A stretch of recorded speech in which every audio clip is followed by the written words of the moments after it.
only or privately. Michael, now you've written books. Who has anybody ever Well, funded your books? I can tell you that the only people that when I put my book Final Judgment together, it was originally published by Liberty Lobby, and it barely got published. It wouldn't have gotten published if I wouldn't have pushed it myself. There were people on the staff there who were working to prevent the book from getting published. So, no, it's just little old me, and in the old days Liberty Lobby, now American Free Press.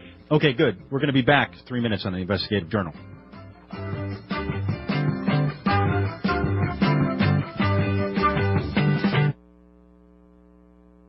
You're listening to the Republic Broadcasting Network, because you can handle the truth.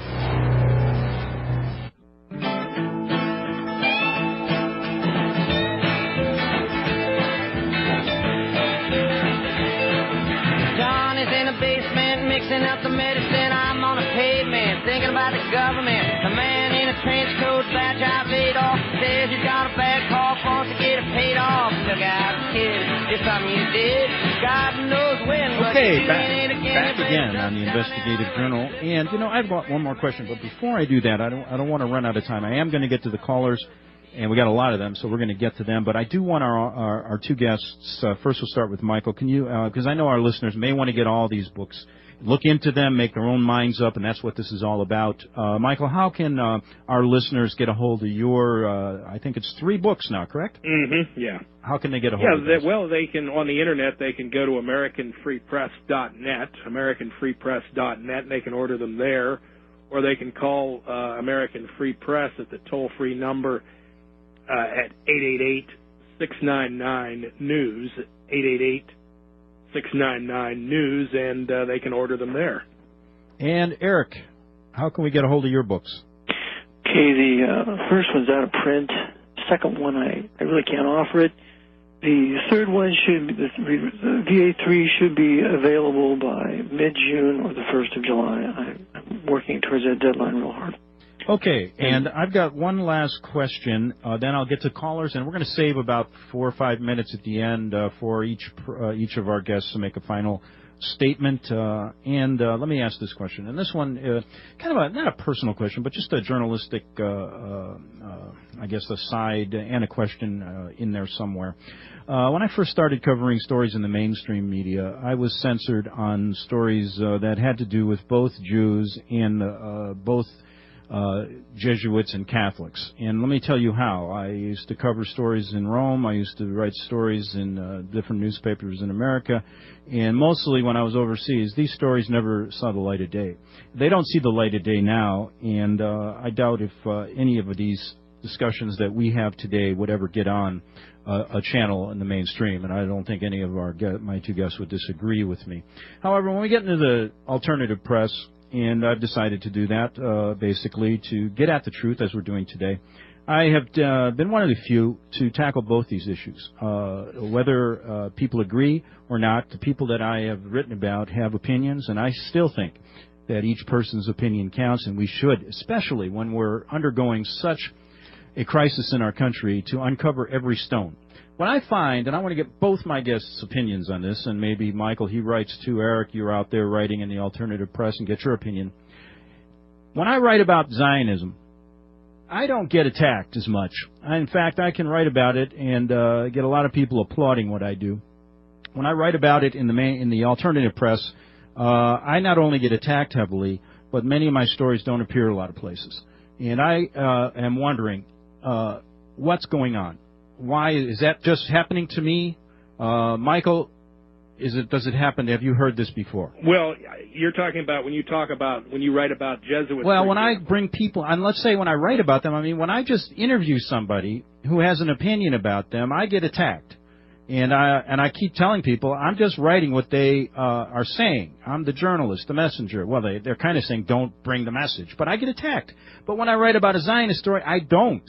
Well, in the alternative press now. Actually, it's kind of funny because I think it goes both ways, because there are a lot of people in what you might call the alternative press and radio who will not talk, who just strictly will not talk about Zionism whatsoever, because they'd rather blame it on the Illuminati or the Committee of 300 or the Council on Foreign Relations. Now, as far as the issue of... And let me say that you're very correct when you say that, and I really mean that. You are correct. Go ahead. Whereas this question now, as far as I'm concerned, as I say, my concern about this issue of the Jesuits is that I know that as far as the Kennedy assassination is concerned, I don't think any semblance of a serious argument can be made that the Jesuits were the masterminds behind the Kennedy assassination. The issue of the Lincoln assassination, I couldn't say because I have not done enough research on that. But on the other hand, I've seen some very convincing research which suggests that there were Zionist Jewish elements behind Lincoln's assassination. Yeah. But well, here's one thing, though, a point that if I could bring up to both of you that I don't want this to be, I want this in this interview. In 1867, this is fact, after the Lincoln assassination, America, the U.S., cut off all diplomatic relations with the Vatican. And that story goes deep and deep and deep. We did not reinstitute diplomatic relations with the Vatican until Ronald Reagan. Now, that story, boy, I'll tell you why. What is going on there? There's a lot of things going on. And people say that the reason they cut off relations with the Vatican is because they were hiding some of the hitmen that killed Lincoln. A lot of the history was hidden until it was uncovered in a Quebec house. I've had the guest on my show that wrote the book about that incident, and it is well worth reading about the Lincoln assassination. My question is, everything always changes but remains the same.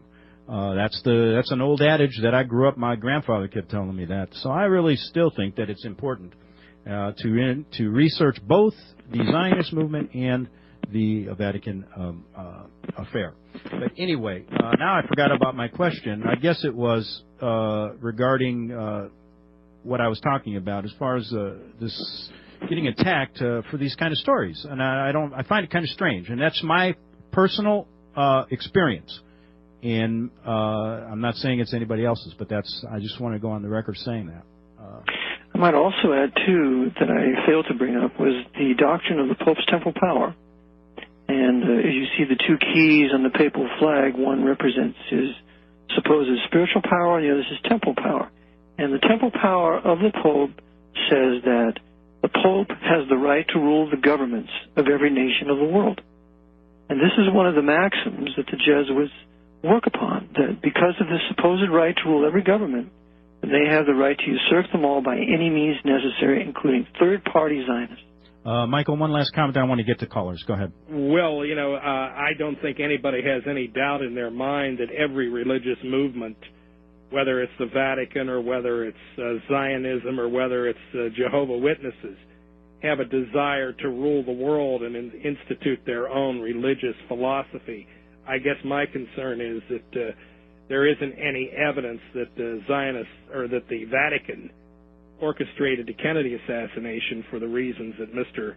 Phelps has outlined in his book, and then that raises questions about everything else. But as I say, my focus on the Kennedy assassination has convinced me beyond any doubt that there is no evidence of Jesuit involvement, but that the evidence of Zionist involvement for Zionist motives, not Jesuit motives, is paramount.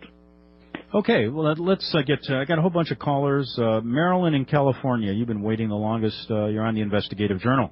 Yeah, thanks for this incredible debate. I got a statement and then a couple of questions for each man.